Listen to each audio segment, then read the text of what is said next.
할렐루야. 반갑습니다, 여러분. 뜨거운 여름 교회 학교의 모든 성경 학교와 수련회가 주님의 은혜 가운데 잘 마쳤습니다. 우리 이 감사의 마음을 담아서 주님께 영광의 박수 한번 올려드렸으면 좋겠습니다. 감사합니다. 여러분들의 뜨거운 기도와 관심과 또 후원과 이렇게 애써 주심으로 저희 교회 학교 모든 수련회가 또 성경 학교 안에서 하나님의 크신 은혜를 누리고 또 우리 다음 세대가 주님 앞에 더 가까이 나간 줄 믿습니다. 모든 분들께 진심으로 감사를 드립니다.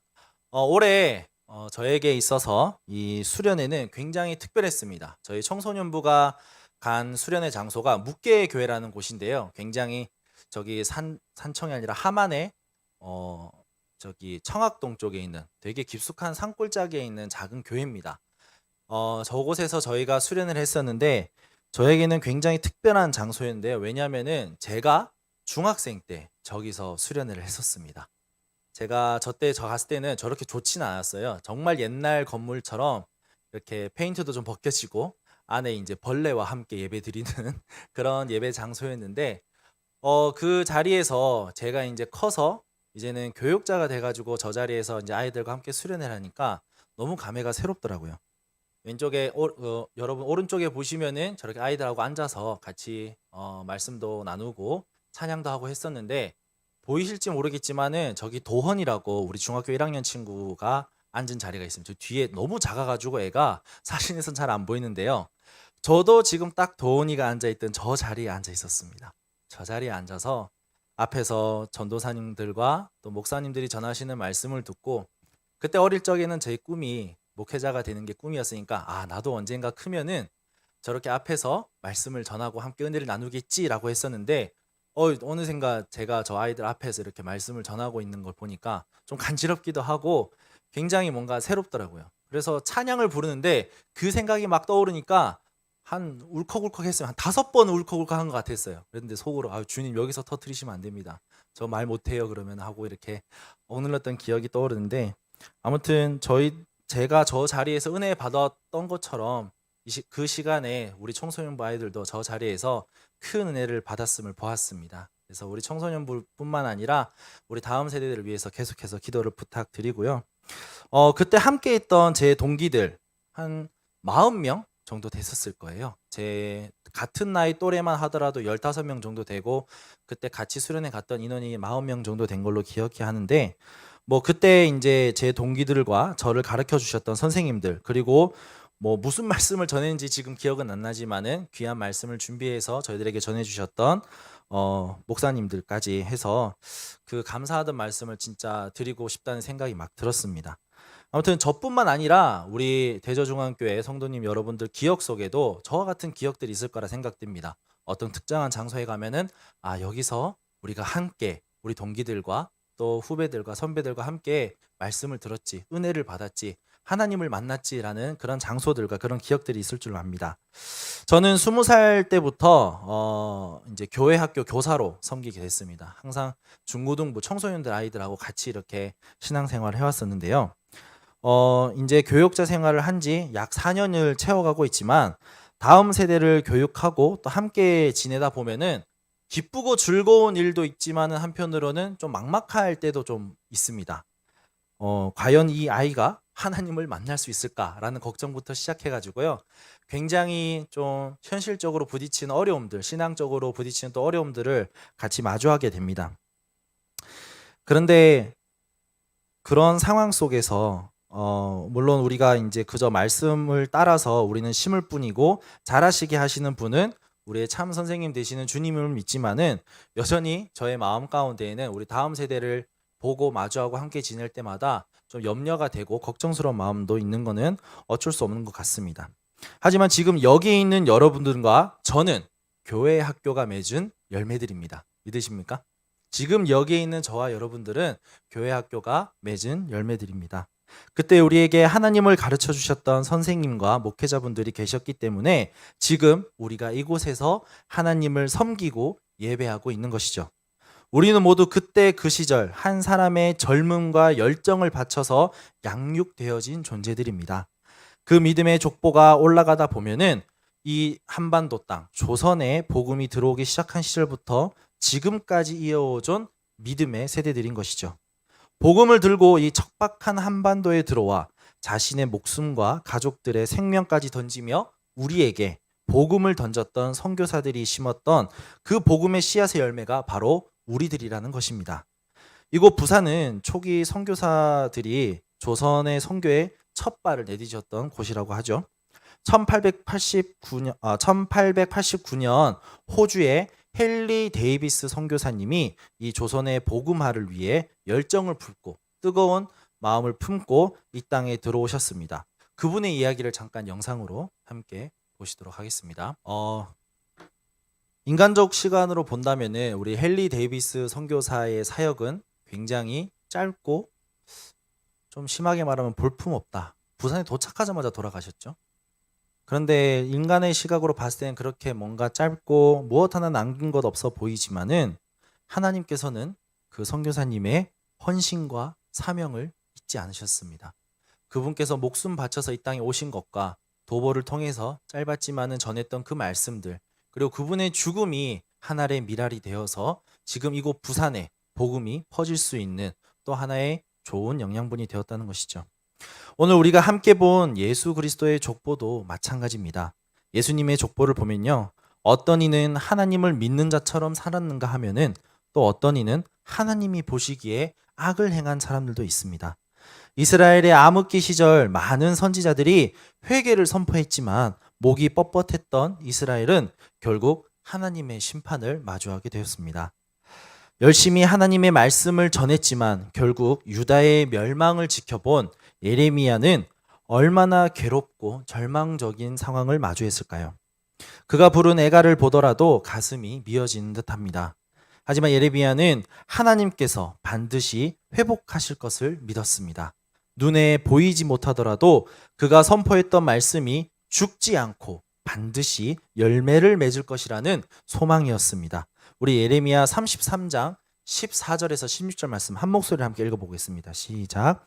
여호와의 말씀이니라. 보라, 내가 이스라엘 집과 유다 집에 대하여 일러준 선한 말을 성취할 날이 이르리라. 그날 그때에 내가 다윗에게서 한 공의로운 가지가 나게 하리니 그가 이 땅에 정의와 공의를 실행할 것이라. 그 날에 유다가 구원을 받겠고 예루살렘이 안전히 살 것이며 이 성은 여호와는 우리의 의라는 이름을 얻으리라. 아멘.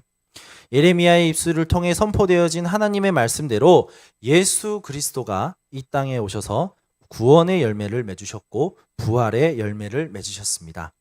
우리에게 소망의 열매가 되어 기쁜 소식, 복음이 되어셨던 것이죠. 하나님은 오늘도 우리를 통해 소망을 심고 계십니다.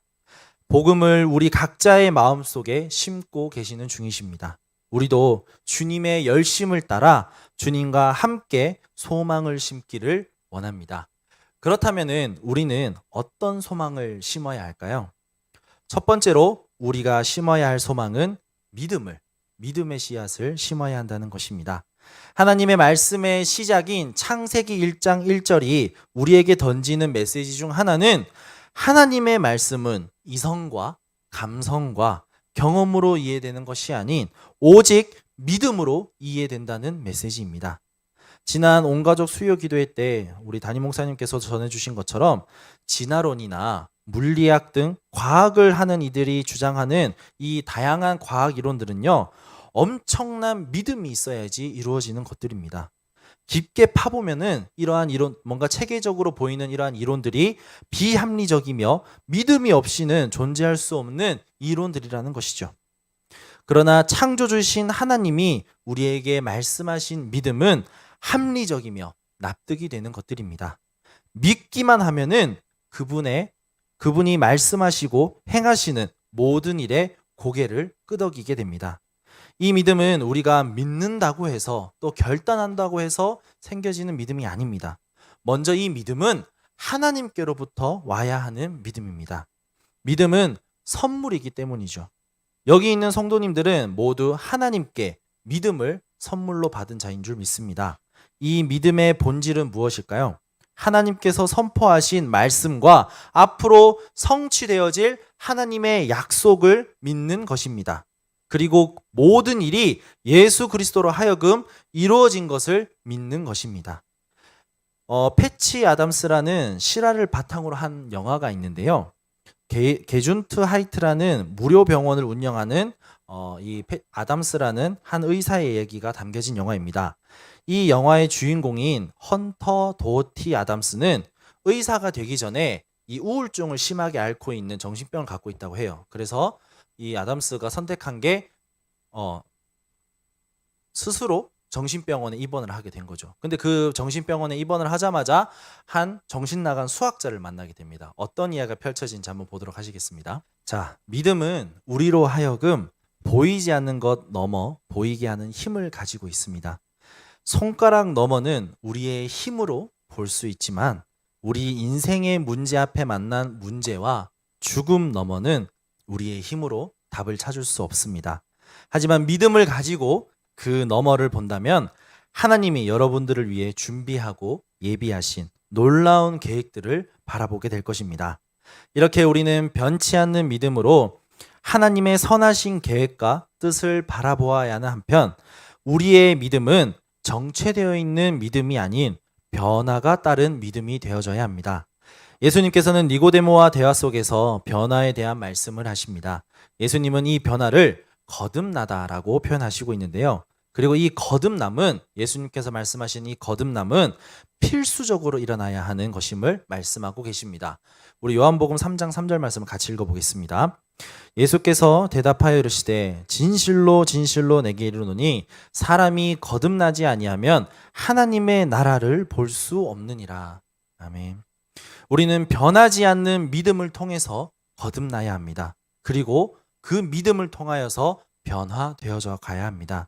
그분을 믿음으로 우리의 우선순위가 변화되어져야 하고요. 우리 삶의 목적이 나 중심에서 하나님 중심으로 변화되어져 가야 합니다. 죽음으로 끝나는 삶이 아니라 영원한 삶으로 우리의 시선과 삶의 방향이 변화되어져 가야 합니다. 우리의 믿음이라는 소망을 심을 때에 변치 않는 믿음과 거듭나는 믿음을 통하여서 날마다 하나님 앞에서 새로워져 가며 우리의 삶이 하나님 안에서 복되고 충만해지는 믿음의 성도님들이 되시기를 간절히 바랍니다. 두 번째로 우리가 심어야 할 소망의 씨앗은 그리스도인을 심는 것입니다. 앞에서도 말씀드렸다시피 하나님께서는 계속해서 그분의 자녀를 심어 가셨습니다. 그 중에는 하나님 앞에서 정직한 사람이 있었고 하나님 보시기에 악한 사람도 있었습니다. 그럼에도 하나님은 그분의 약속을 성취하시기 위해 계속해서 소망의 씨앗을 심어 가셨습니다. 우리가 심어야 할 그리스도인이라는 씨앗은 하나님이 이루실 소망에 더욱더 가까워질 우리의 다음 세대가 될 줄 믿습니다. 하지만 우리 다음 세대가 살아가는 또 살아내야 하는 이 세상은요 절대 호락호락하지가 않습니다. 세상은 또다시 바벨탑을 쌓아가고 있습니다. 바벨이 무슨 뜻인가요? 바벨이 무슨 뜻이죠? 혼돈, 혼란이라는 뜻을 가지고 있습니다. 포스트 모더니즘이란 이데올로기로 모든 이들의 생각과 이념들이 진리라고 외쳐지는 시대를 살아가고 있습니다. 이 사상을 언뜻 보면은 굉장히 좋은 사상이라고 생각할 수가 있습니다. 서로 존중하고 배려하며 이해해 준다는 말이 될 수 있으니까요. 하지만 이 포스트 모더니즘의 끝은 혼란입니다. 2015년에 개봉한 뷰티 인사이드라는 영화가 있습니다. 이 영화의 주인공인 우진, 이 남자 주인공은 자고 일어나면은 남자, 여자, 또 아이, 노인, 심지어 외국인까지 이렇게 모습이 변화되어지는 그런 희귀한 병이라고 해야 될까요? 아무튼 그런 증상을 갖고 있어요. 그렇게 매일 자고 일어나면 다른 모습으로 살아가는 주인공이 여자 주인공을 만나 사랑에 빠지면서 펼쳐지는 이야기를 그린 영화인데요. 이 영화가 표면적으로 전달해주는 메시지는 사랑은 겉모습이 아닌 내면의 아름다운 모습을 보는 것이다 라는 메시지입니다. 참 아름다워 보이는 영화의 메시지죠. 그런데 이 영화의 마지막 장면을 보게 되면은 고개를 좀 갸웃거리게 됩니다. 남자 주인공이 여자 주인공에게 프로포즈를 하면서 지금까지 그 여자를 만나면서 변화되었던 모습으로 이렇게 여자 주인공에게 다가가는 장면인데요. 함께 한번 보시도록 하겠습니다. 네, 좀 고개가 갸웃거려지는 모습을 좀 보셨나요? 이 영화를 보면서 정말 박수를 많이 보낸 집단이 있습니다. 바로 동성애자들입니다. 겉모습이 아닌 내면의 아름다움. 겉으로 보기에는 굉장히 아름답죠. 이거 기독교적인 의미도 숨겨져 있습니다. 그러나 우리가 정신 차리지 않고 문화나 세상의 그런 것들을 가치들을 분별하지 않는다면은 우리 다음 세대들이 보는 미디어나 여러 가지 그런 매체들을 통해서 보면은 굉장히 헷갈려 하는 것들이 많죠. 심지어 요즘 인기가 가장 많은, 지금 종영을 했지만은 이상한 변호사 우영우라는 그 드라마에도 보면은 2화에서 동성애를 다루고 있는 에피소드가 하나 있습니다.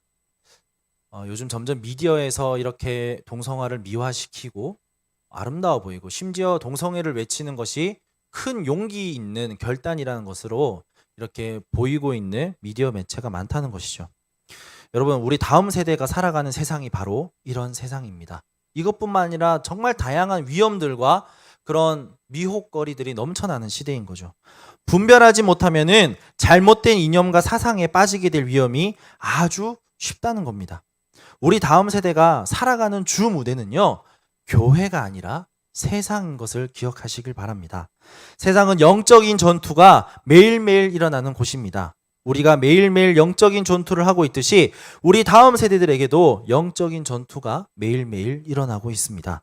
우리가 다음 세대들에게 그리스도를 심어주지 않는다면 우리 아이들은 세상의 가치와 사상을 당연하게 받아들일 것입니다.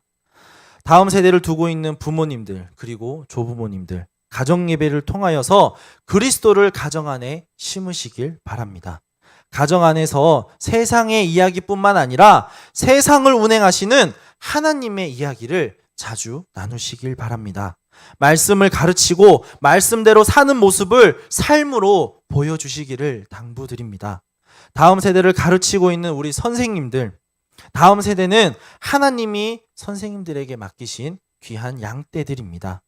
이 아이들을 말씀으로 잘 양육하여서 치열한 영적인 전투 속에서 하나님의 평안과 보호하심을 가르치시길 바랍니다. 한일장신대학교 명예총장인 정장복 교수님, 지금 화면에 있는 저 교수님이신데요.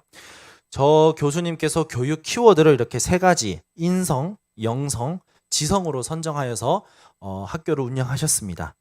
이 3가지 키워드의 우선순위를 정하면은 순서가 어떻게 될까요? 방금 말씀드렸다시피 인성, 영성, 지성의 순서가 됩니다. 그 이유는 인성이 없는 사람에게는 올바른 영성이 없으며 인간의 유익을 돕는 지성도 올바르게 쌓아 올릴 수 없기 때문입니다. 아무리 교회에서 말씀을 잘 듣고 봉사를 열심히 해도 그 사람의 삶이 엉망진창이라면은 그리스도의 선한 영향력을 드러낼 수 없을 뿐더러 주님을 욕되게 하는 삶을 살고 있을 것입니다. 올바른 인성을 가지고 있다면, 아니 적어도 그 올바른 인성을 가지기 위해서 힘쓴다면은 그 위에 임하게 될 영성 또한 선하게 될 줄 믿습니다. 그리고 그 영성 위에 하나님을 아는 지식, 세상을 분별하는 지혜, 말씀을 따르는 순종의 지성을 쌓는다면 세상이 감당하지 못할 주님의 강한 군사요, 거룩한 자녀이자 하나님의 백성이 되어갈 줄 믿습니다. 우리가 다음 세대에게 가르쳐야 할 것이 말씀을 기초로 한 인성과 영성과 지성이 되길 원합니다. 그래서 우리 다음 세대가 가는 곳곳마다 하나님의 나라가 견고하게 세워지길 기도합니다. 마지막 3번째로 우리가 심어야 할 소망의 씨앗은 십자가입니다. 이 십자가는 모든 이들의 마음속에 심겨야 되는 것인 줄로 믿습니다. 여러분 마음속에는 이 십자가가 심겨져 있습니까? 매주 우리가 보게 되는 예배당 정중앙에 있는, 지금 이 스크린 뒤편에 있는 이 십자가는 여러분들이 매주마다 보면서 이 십자가를 바라보면서 어떤 생각을 하고 계십니까? 나아가 여러분은 하루 중에 몇 번이나 이 십자가를 묵상하고 계신가요? 이 십자가 안에는 하나님의 사랑, 예수님의 사랑이 가득가득 담겨 있습니다. 비록 형상화된 이미지일 뿐이지만은 우리는 이 십자가를 묵상함으로 인해서 예수님의 탄생과 죽음과 부활과 다시 오심을 통해 소망을 품게 됩니다. 예수님의 탄생에는 임마누엘의 은혜가 있습니다. 우리를 고아처럼 버려두지 않으시고 우리와 항상 함께 하시기 위해, 그리고 가장 가까이 계시기 위해 그분은 사람이 되셔서 이 땅에 우리 곁에 오셨습니다. 그리고 그 안에는 용서와 회복의 은혜가 있습니다. 우리를 위하여 십자가를 지시고 인류의 죄를 담당하시면서 대속하신 그분의 놀라운 사랑이 있습니다. 그리고 십자가에는 부활이 있습니다. 앞에 보시면은 두 십자가가 좀 차이가 좀 있죠. 가톨릭의 십자가와 우리 개신교의 십자가입니다. 이 두 십자가의 큰 차이가 뭔가요? 십자가에 예수님이 있고 없고의 차이가 가장 큽니다. 다시 말해서 여러분, 가톨릭과 개신교의 십자가는 십자가를 통해서 무엇을 바라보고 있느냐를 말하고 있습니다. 가톨릭의 십자가에 달린 예수님은 고난을 상징합니다. 가톨릭에 있는 성도들은 고난을, 십자가를 통해서 예수님의 고난을 묵상합니다. 그리고 그분께서 우리를 위해 찢기셨음을 묵상합니다. 그러나 우리는 십자가에 아무것도 남겨져 있지 않는 주님의 부활을 중점적으로 바라보고 있습니다. 고난 중요합니다. 예수님께서 우리를 위해 찢기신 거 굉장히 중요합니다. 그러나 그 너머 예수님께서 우리에게 남기신 것은 바로 부활의 소망입니다. 우리에게 영생을 허락하시기 위해 그분은 부활의 첫 열매가 되어주셨고 다시 오시겠다 약속하신 그 말씀을 우리는 십자가를 통해서 바라보게 됩니다. 우리는 십자가를 바라보는 것 자체만으로도 소망을 품을 수가 있습니다. 여러분, 이 십자가를 심고 계십니까? 매일매일 여러분들의 마음과 가정과 일터에 여러분들의 발을 내딛는 모든 곳에 이 십자가를 심고 계신가요? 우리가 궁극적으로 심어야 할 소망의 씨앗이 바로 십자가인 줄 믿습니다. 십자가 없이는 믿음도 다음 세대도 없습니다. 십자가 없이는 구원도 없으며 십자가 없이는 평안과 영생도 없습니다. 십자가 없이는 우리는 아무것도 아닌 존재가 됩니다. 지난 수요 기도회 때 오콩수 목사님께서 여호와의 이름의 뜻이 무엇인지, 히브리어로 여호와의 이름의 뜻이 무엇인지 설명해 주셨는데요. 그때 새로운 그 이름의 뜻을 제가 알게 됐습니다. 아시는 분들도 계시겠지만은, 여호와, 야훼라고도 하는 저 여호와. 히브리어는 오른쪽에서 읽어야 됩니다. 오른쪽에서 왼쪽을 읽어야 되는데, 저 각 단어, 저 한 단어를 구성하고 있는 그 철자들을 떼서 보면은 손, 그 다음에 창문이라고 되어 있는데 보다라는 뜻도 있습니다. 손, 보다, 그리고 못, 그리고 똑같은 철자인 보다. 그 손을 보아라, 못을 보아라. 여러분, 무엇을 의미하는 건가요? 저 이름의 뜻이 바로 십자가, 예수 그리스도를 상징하고 있습니다. 여러분, 우리는 십자가 안에서요 하나님을 발견하게 됩니다. 여러분, 하루에 단 10분만이라도, 아니 5분만이라도, 아니면 그 1분만이라도 여러분 이 십자가를 묵상하시길 바랍니다. 그 십자가를 여러분 마음속에 매일매일 심어 가실 때에 하나님의 놀라우신 그 사랑과 은혜를 누리며 세상이 절대로 감당할 수 없는 믿음을 소유한 그리스도인이 될 줄 믿습니다. 이제 말씀을 맺겠습니다. 여러분들에게 주어진 이 소망의 씨앗들을 잘 심어 가시길 바랍니다. 하나님께서는 지금도 우리를 통해 소망의 씨앗을 심어 가고 계십니다. 그분과 함께 믿음의 씨앗으로 변함없는 진리와 거듭남으로 우리의 삶의 우선순위와 시선이 하나님으로 변화되어지시길 바랍니다. 다음 세대에 그리스도인이란 씨앗을 심어 이 세대의 가치와 사상에 흔들리지 않으며 영적인 전투에서 승리하는 다음 세대가 양육되어지길 바랍니다. 마지막으로 우리 각자의 마음속에 예수 그리스도의 십자가를 심음으로 말미암아 사랑과 진리의 공동체, 주님의 빛을 온 세상에 밝히 비춰나가며 소망 없는 삶에 소망이 차고 넘치는 삶을 살아가는 여러분들이 되시기를 축복합니다. 기도하시겠습니다.